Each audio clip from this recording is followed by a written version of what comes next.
নমস্কাৰ ষ্টুডিঅ'ত মই পৰিমিতা আৰু এই মুহূৰ্তত লৈ আহিছো এক বিশেষ খবৰ মাইক্ৰ ফাইনেন্সৰ ঋণ মাফ কৰাৰ উৰা বাতৰিত ফুলকল এই সকল মহিলা যাৰ বাবে শোণিতপুৰৰ বৰচলাত পাতিলে আবতৰীয়া বিহু তেওঁলোকৰ মতে গোটৰ মিটিং শেষ আৰু একাংশ মহিলাই বাদ দিছে গোটৰ মিটিং আৰু জিন্দাবাদ ধ্বনি দিছে বিজেপি চৰকাৰৰ শ মহিলাই পাতিলে আবতৰীয়া বিহু আমি আপোনালোকক দেখুৱাই আছো শোণিতপুৰৰ বৰচলাৰ দৃশ্যাংশ এওঁলোকে মাইক্ৰ ফাইনেন্সৰ ঋণ মাফ হোৱাৰ এক উৰা বাতৰিত ফুলকৈ এনেদৰে পাতিলে ভোজ আৰু আবতৰীয়া বিহু অতি উৎফুল্লিত হৈ পৰিছে এওঁলোকে আৰু নিজ মুখে কৈছে যে আজিৰ পৰা আমাৰ মিটিং গোটৰ মিটিং ইত্যাদি শেষ বিজেপি চৰকাৰ জিন্দাবাদ আৰু তেওঁলোকে বাৰংবাৰ তেওঁলোকে মন্ত্ৰী ডক্টৰ হিমন্ত বিশ্ব শৰ্মাক ধন্যবাদ জনাইছে কিন্তু কিয় ধন্যবাদ জনাইছে কাৰণ এটাই যেহেতু সদনত উত্থাপন হৈছিল মাইক্ৰ ফাইনেন্সৰ বিৰুদ্ধে যেহেতু চৰকাৰ আৰু বিৰোধী পক্ষ শাসক আৰু বিৰোধী পক্ষ দুয়ো এবাৰ হস্তম হৈ উঠিছে দুয়ো পক্ষ হস্তম হৈ উঠিছে আৰু যাৰ বাবে এখন বিধেয়ক গৃহীত কৰিছিলে আৰু যদিহে মহিলাসকলক কিছু ক্ষেত্ৰত যেহেতু ঘৰতে মাইক্ৰ ফাইনেন্সৰ যি বিশেষকৈ উজনি অসমত মাইক্ৰ ফাইনেন্সে যি হাৰাশাস্তি কৰিছিলে ঘৰৰ ফ্ৰিজ লৈ গৈছিলে টিভি লৈ গৈছিল তিনপাত খুলি লৈ গৈছিল এইবিলাক কাম যাতে পুনৰ কৰিব নোৱাৰে তাৰ বাবে কিছু আইন তেওঁলোকে অনাৰ যি আইন এখন গৃহীত কৰিছিলে আৰু এই বিধেয়কখন গৃহীত কৰিছিলে আইন নহয় এখন বিধেয়কখন গৃহীত কৰিছিলে তেওঁলোকে এই সকল মহিলাই আসলতে ভাবিলে যে তেওঁলোকৰ সমগ্ৰ লোন নেই মাফ কৰা যাব লোন নিবলৈ আহিবও নোৱাৰিব যদি আহে কথা বিয়া হ'ব এনে ধৰণৰ মন্তব্য মহিলাসকলে কৰিছে আৰু তেওঁলোকে আনন্দত অতি উৎফুল্লিত হৈ পৰিছে আপোনালোকে দেখিবলৈ পাইছে তেওঁলোকে বিহু নাম জুৰিছে বিহু নৃত্যত মস্কুল হৈছে একাংশ মহিলা শ মহিলা বুলি ক'ব লাগিব আৰু এই সকল মহিলা অতি উৎফুল্লিত হৈ পৰিছে আৰু বাৰে বাৰে তেওঁলোকে শাসক চৰকাৰখনৰ বিজেপি চৰকাৰখনক ধন্যবাদ জনাইছে মন্ত্ৰী ডক্টৰ হিমন্ত বিশ্ব শৰ্মাক ধন্যবাদ জনাইছে আমি এই মুহূৰ্তত দেখুৱাই আছো ইয়াত তেজপুৰৰ দৃশ্যাংশ বৰচলাৰ দৃশ্যাংশ তেওঁলোকে ভোজ ভাত পাতিছে অনুষ্ঠিত কৰিছে বিহু গাইছে আৰু তেওঁলোকে ফূৰ্তি কৰিছে আনন্দত মতলীয়া হৈছে কাৰণ এটাই তেওঁলোকে মাইক্ৰ ফাইনেন্সৰ যিসমূহ ধন লৈছিলে সেইসমূহ পুনৰ উভতাই দিব নালাগে বুলি তেওঁলোকে এক উৰা বাতৰি পাইছিল আৰু তাৰ পাছত তেওঁলোকে বাৰম্বাৰ তেওঁলোকে শাসক চৰকাৰখনৰ আৰু মন্ত্ৰী ডক্টৰ হিমন্ত বিশ্ব শৰ্মাৰ জয়গান গাইছে আৰু বিজেপিৰ অনাগত দিনত তেওঁলোকে বিজেপি চৰকাৰ যাতে শাসক চৰকাৰলৈ পুনৰ শাসনত আহে এনে ধৰণৰ যি সহায় কৰিছে বিজেপি চৰকাৰখনে বা মন্ত্ৰী ডক্টৰ হিমন্ত বিশ্ব শৰ্মাই এনে ধৰণৰ তেওঁলোকৰ মন্তব্য দিছে কিন্তু এইখিনিতে এটা কথা উল্লেখ কৰিবলগীয়া যে আমি খন্তেক সময়ৰ পিছত সেই মন্তব্যটো শুনাম যে আসলতে মন্ত্ৰীগৰাকীয়ে কিনো কৈছিলে আমি সেই মন্তব্যটো শুনাম গতিকে সকলোৰে যিসকল মহিলা ইয়াত উপস্থিত আছিলে সেই সকল মহিলাৰ জ্ঞাতাৰ্থে আৰু সমগ্ৰ ৰাইজৰ জ্ঞাতাৰ্থে বিশেষকৈ মহিলাসকলৰ জ্ঞাতাৰ্থে যিহেতু কোৱা গৈছিলে যে উজনি অসমত মাইক্ৰ ফাইনেন্সৰ যি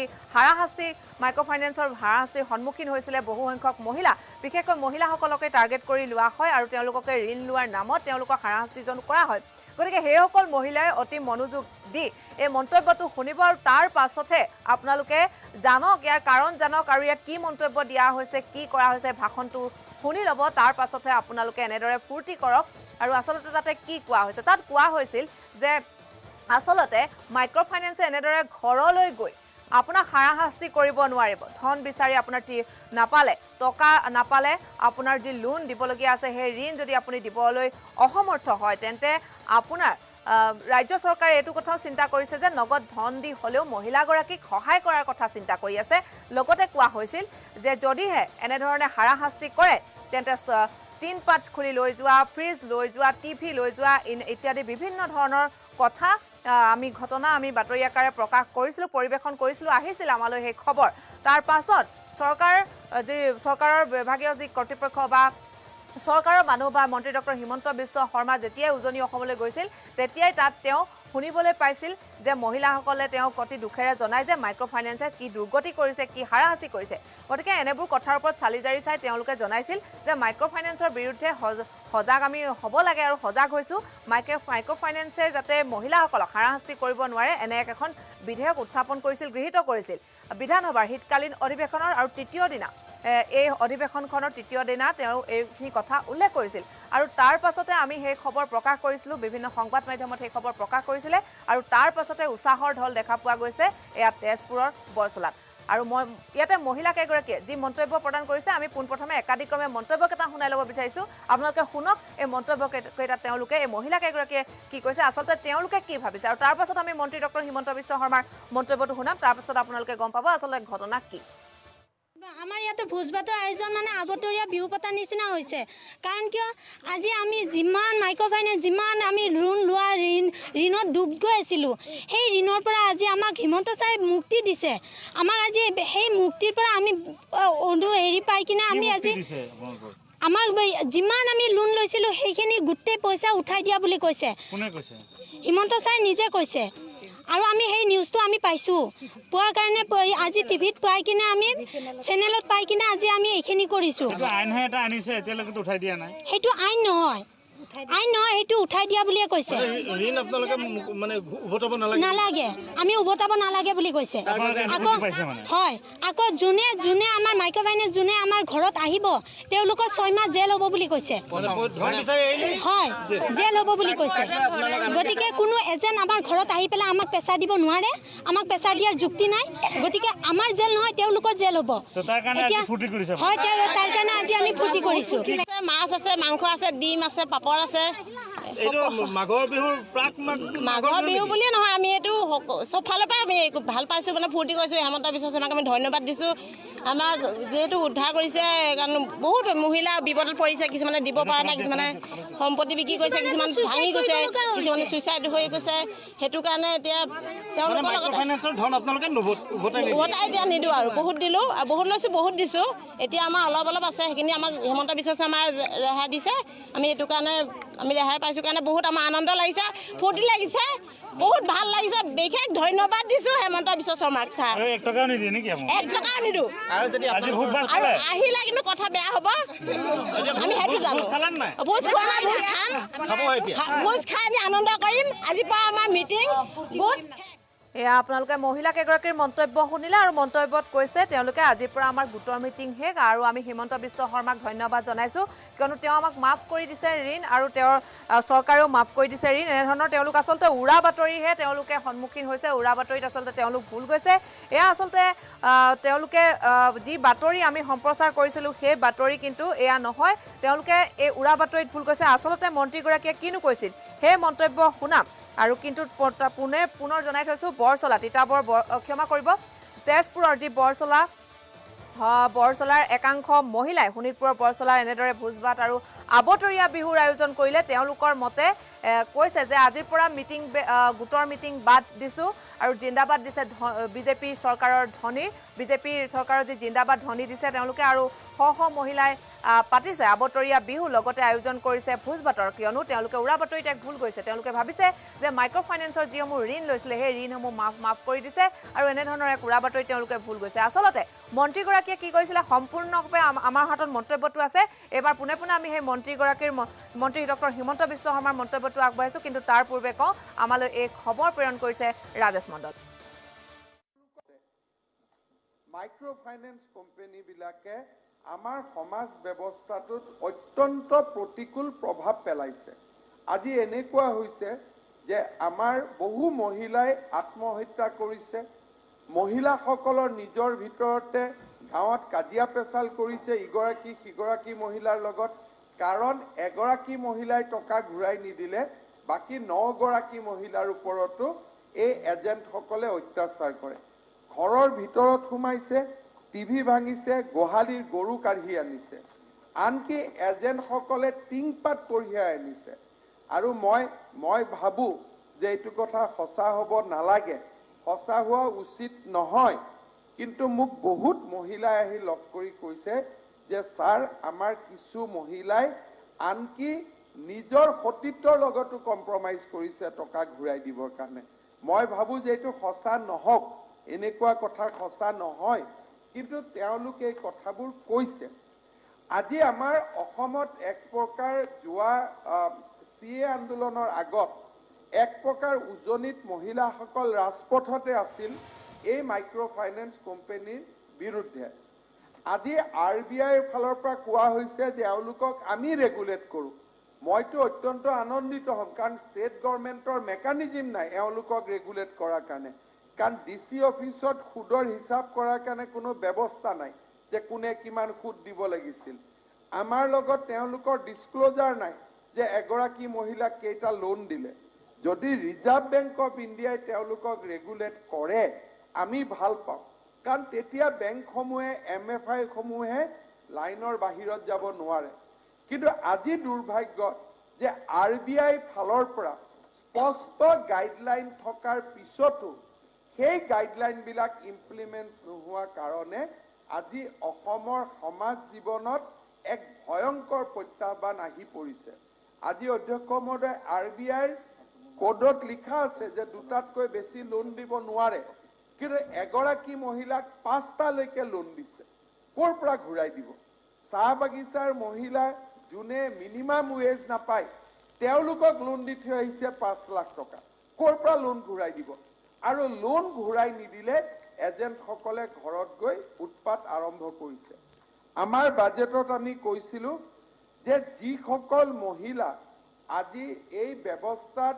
নিজৰ সৰ্বোচ্চ ত্যাগ কৰিবলগীয়া হৈছে আমি 500 crore rupeesৰ এটা কৰ্পাছ আমি বাজেটত ৰাখিছো জিলাসমূহক এতিয়া সেই কৰ্পাছটো আমি বিতৰণ কৰি দিম যাতে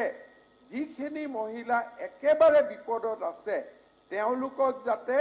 ইকনমিক ৰিহেবিলিটেশ্যনৰ কাৰণে এই মহিলাসকলৰ জীৱনত এতিয়া একো নোহোৱা হৈ গৈছে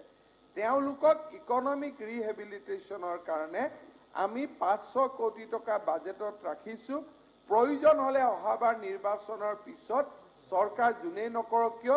another 500 crores আমি দি হলেও আমি এই মহিলাসকলক বিপদৰ পৰা আমি ৰক্ষা কৰিব লাগিব আজি আমি যিখন ইয়াতে আইন আনিছো অধ্যক্ষ মহোদয় মই অলপ সময় লৈছো কাৰণ ইমান এটা এইটো ব্যৱস্থাই আমাৰ সমাজ জীৱনক ইমান ধ্বংস কৰিছে যে কেইটামান কথা যদি মই উল্লেখ নকৰো তেতিয়াহলে মই ভাবো মোৰ দায়িত্বৰ পৰা দূৰত যাব লাগিব আজি অধ্যক্ষ মহোদয় কোনো ডিসিয়ে নাজানে যে কিমান এমএফআই আছে কোনোবাই কয় মই বন্ধন কোনোবাই কয় মই ৰামধেনু কোনোবাই কয় মই ষ্টাৰলিং কোনোবাই কয় মই কিবা কোনো ৰেজিষ্ট্ৰেচন নাই আজি আমি এই আইনখনত আনিছো যে যি মুহূৰ্ততে এই আইনখন ৰাজ্যপাল মহোদয়ে সহি কৰিব আমি গেজেটত নটিফাই কৰিম তাৰ 30 দিনৰ ভিতৰত সকলো এমএফআই ডিসিৰ ওচৰত নিজক ৰেজিষ্টাৰ কৰিব লাগিব তিনিচুকীয়াত যদি বিজনেছ কৰো তিনিচুকীয়াত ডিব্ৰুগড়ত যদি বিজনেছ কৰো ডিব্ৰুগড়ত কামৰূপত যদি বিজনেছ কৰো কামৰূপত অৰ্থাৎ প্ৰথমবাৰৰ বাবে আমি গম পাম যে এই এনবিএফসি বোৰ ক'ৰ পৰা আহিছে কোন আজি আমি ঠিকনাও নাজানো এই কামটো হৈ যোৱাৰ লগে লগে 30 ডেইজত তেওঁলোকক আমি ৰেজিষ্টাৰ কৰিব লাগিব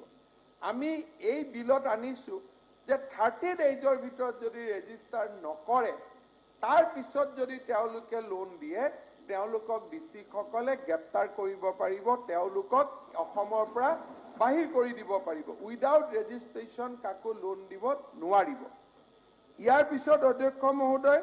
আমি কৈছো যে ৰেজিষ্ট্ৰেচনটো থাকিব 2 বছৰৰ কাৰণে এই 2 বছৰত যদি আমাৰ আইনখন নামানে তেওঁলোকক আমি ৰিনিউৱেল নিদিও only those who does business with good ethics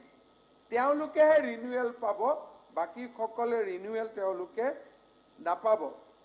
অধ্যক্ষ মহোদয় আমি ইমানখিনিলৈকে কৰিছো যে ডিসিয়ে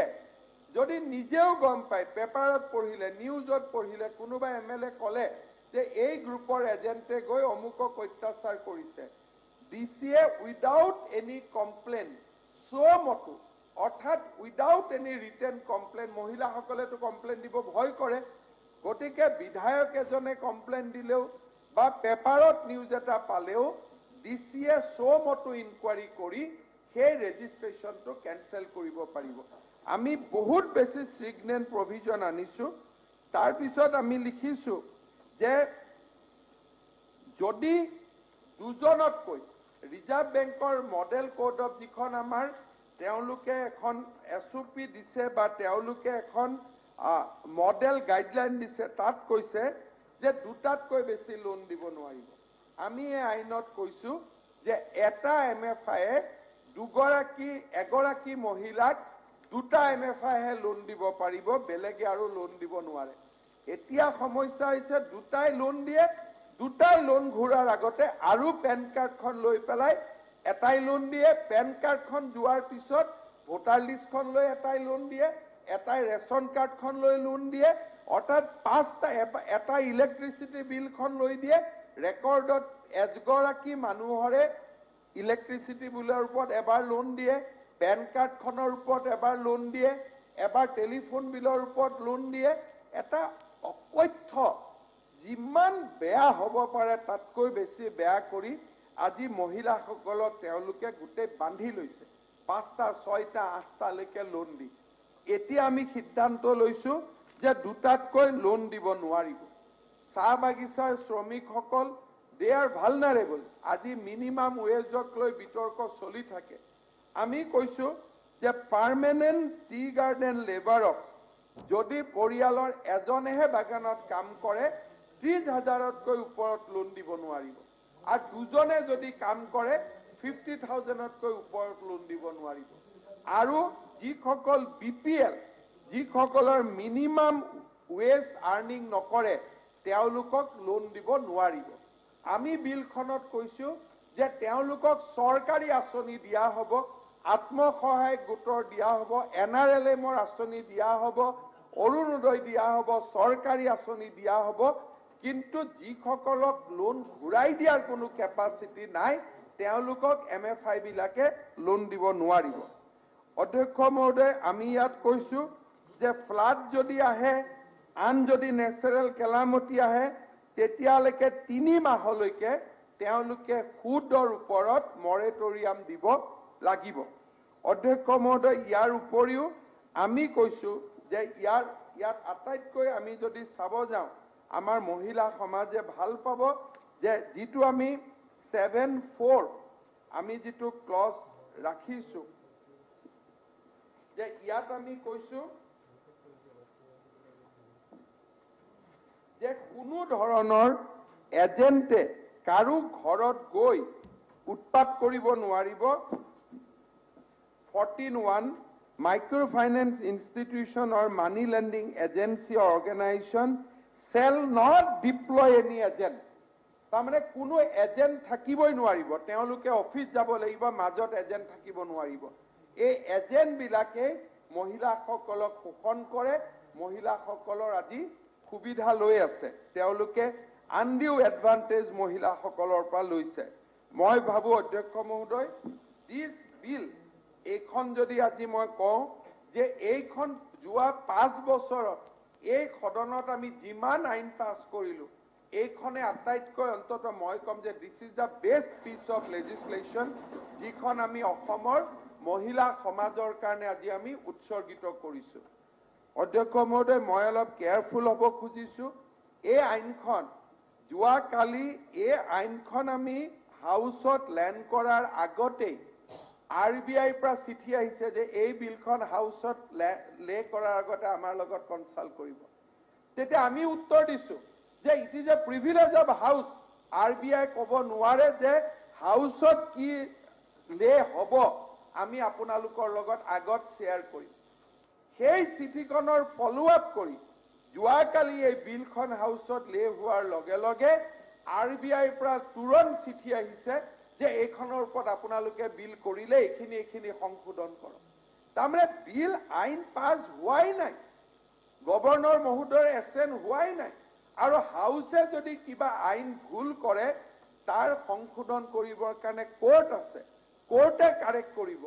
কিন্তু হাউচক এডভাইচ দিব কোনেও নোৱাৰে।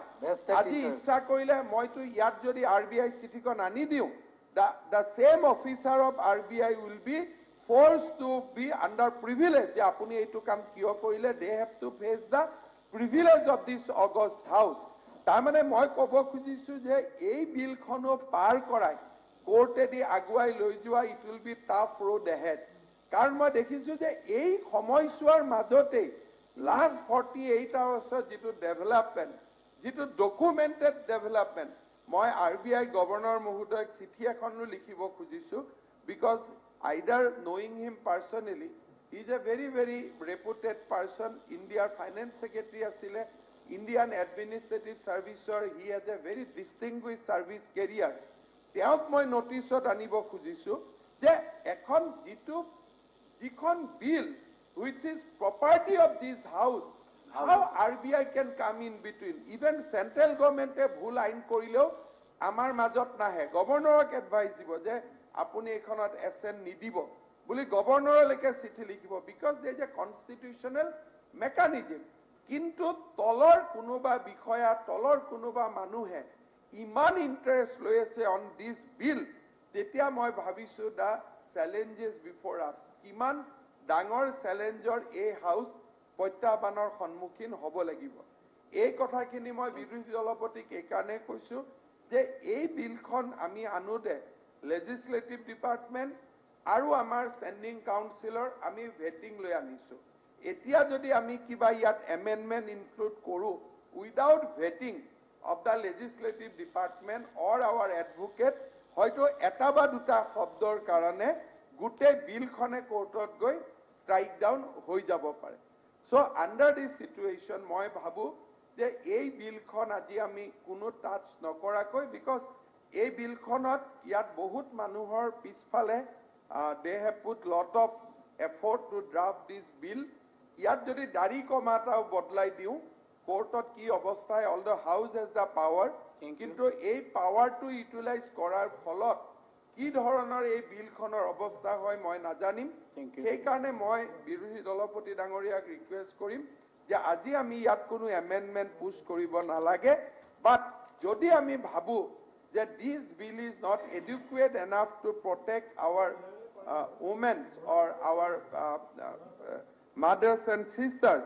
definitely আমি নেক্সট হাউচত আমি আকৌ ইয়াৰ বিষয়ে আলোচনা কৰিব পাৰিম। গতিকে আজিৰ আণ্ডাৰ দিছ গিভেন সিচুৱেশ্যন মই হাউচক অনুৰোধ কৰিম যে আজিৰ এই গিভেন সিচুৱেশ্যন বা পৰিস্থিতিত এই বিলখন যাতে সদনত উইদাউট এনি এমেণ্ডমেণ্ট আমাক গৃহীত কৰাৰ বাবে সুবিধা কৰি দিয়ে। ফলত NBFC MFI সকলে কোৰ্টত গৈছে আৰু তেওঁলোকে ডুৱেল কণ্ট্ৰোলৰ এটা অভিযোগ আনিছে যে আমাক ষ্টেটেও কণ্ট্ৰোল কৰিব RBIও কণ্ট্ৰোল কৰিব, তেনেকুৱা হ'ব নোৱাৰে, আমাক দুইটাৰ ভিতৰত এটাইহে কণ্ট্ৰোল কৰা উচিত। যোৱাকালি ৰিজাৰ্ভ বেংক অফ ইণ্ডিয়াৰ পৰা আমালৈকে চিঠিও আহিছে যে NBFC MFI বিলাকক আমি মনিটৰ কৰোঁ, আমি ৰেগুলেট কৰোঁ, আপোনালোকে ইয়াৰ ওপৰত আইন প্ৰণয়ন কৰিব নালাগে। NBFC MFI সকলে প্ৰধানমন্ত্ৰী কাৰ্যালয়লৈকেও মেমৰেণ্ডাম দিছে যে আমাক ডুৱেল কণ্ট্ৰোলত আনিব নালাগে, কাৰণ আজিৰ দিনটোত তেওঁলোকে অসমত 12,000 কোটি টকা লোন দি থৈছে। অৰ্থাৎ আমি চাব পাৰোঁ যে ভেষ্টেড ইণ্টাৰেষ্ট কিমান বাঢ়িছে। অৰ্থাৎ অসমৰ দুখীয়া মানুহসকলক, আই মাতৃসকলক, মহিলাসকলক তেওঁলোকে কোনে কিমান টকা ঘূৰাই দিব পাৰিব কেপাচিটি এছেছ নকৰি তেওঁলোকে 12,000 কোটি টকা লোন দিছে। আৰু এই 12,000 কোটি টকাৰ সিংহভাগ টকা উজনি অসমত তেওঁলোকে লোন দিছে।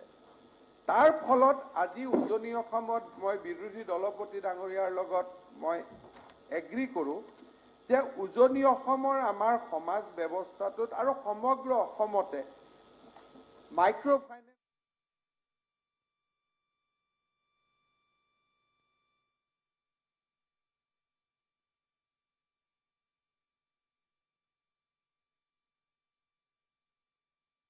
নিজৰ ভিতৰতে গাঁৱত কাজিয়া পেচাল কৰিছে।